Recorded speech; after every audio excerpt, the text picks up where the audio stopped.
IPL mega వేలానికి ముహూర్తం fix అయిందని వార్తలు వస్తున్న నేపథ్యంలో ఢిల్లీ క్యాపిటల్స్ తన చర్యలను వేగవంతం చేసింది. రిటర్న్ ప్లేయర్ల జాబితాను ఖరారు చేసింది. అంచనాలకు తగ్గట్టుగానే రిటెన్షన్ లిస్ట్ ను సిద్ధం చేసిన ఢిల్లీ ఫ్రాంచైజీ కొన్ని సంచలనాల నిర్ణయాలైతే తీసుకున్నట్లు తెలుస్తుంది. స్టార్ ప్లేయర్లతో పాటు ఓ అన్క్యాప్డ్ ప్లేయర్ ను తమ ఫ్రాంచైజీలోనే కొనసాగించాలని ఢిల్లీ క్యాపిటల్స్ నిర్ణయించిందని సమాచారం. నవంబర్ 3 లేదా ఆఖరి వారంలో మెగా ఆక్షన్ జరగనున్న విషయం తెలిసిందే. ఈసారి కూడా విదేశాల్లో మెగా వేలను నిర్వహించాలని బీసీసీఐ భావిస్తున్నట్లు తెలుస్తుంది.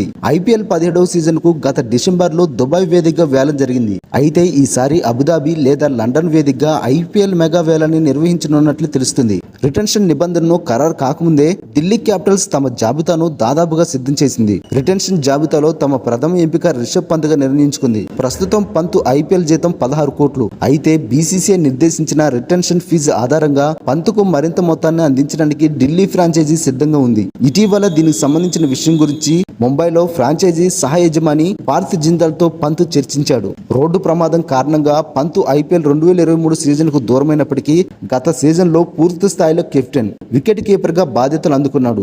ఈ సీజన్ లో 13 మ్యాచ్ల్లో 155 స్ట్రైక్ రేట్ తో 446 పరుగులు చేసి ఆకట్టుకున్నాడు. ఇక పంత్ తో పాటు స్పిన్నర్ కుల్దీప్ యాదవ్, ఆల్రౌండర్ అక్షర్ పటేల్ ను రిటైన్ చేసుకోవాలని ఢిల్లీ ఫ్రాంచైజీ అయితే నిర్ణయించింది. అయితే ఓవర్సీస్ ప్లేయర్లు, అన్క్యాప్డ్ ప్లేయర్ల గురించి నిబంధనలు ఖరారైతే Jake Fraser, McGurk, Tristan Stubbs, Abhishek Porel ను రిటైన్ చేసుకోవాలని ఢిల్లీ క్యాపిటల్స్ భావిస్తుంది. ఆస్ట్రేలియాకు చెందిన ఫ్రేజర్, దక్షిణాఫ్రికాకి చెందిన స్టబ్స్ విధ్వంసకర బ్యాటర్లు. పోరెల్ భారత యువ వికెట్ కీపర్, దేశవాళీలో సత్తా చాటుతున్నాడు. పంత్కు బ్యాకప్ కీపర్ గా ఉండడమే కాకుండా మెరుపు ఇన్నింగ్స్ ఆడగలడు. దీంతో ఈ అన్క్యాప్డ్ ప్లేయర్లను రిటైన్ చేసుకోవాలని ఢిల్లీ ఫ్రాంచైజీ అయితే భావిస్తుంది.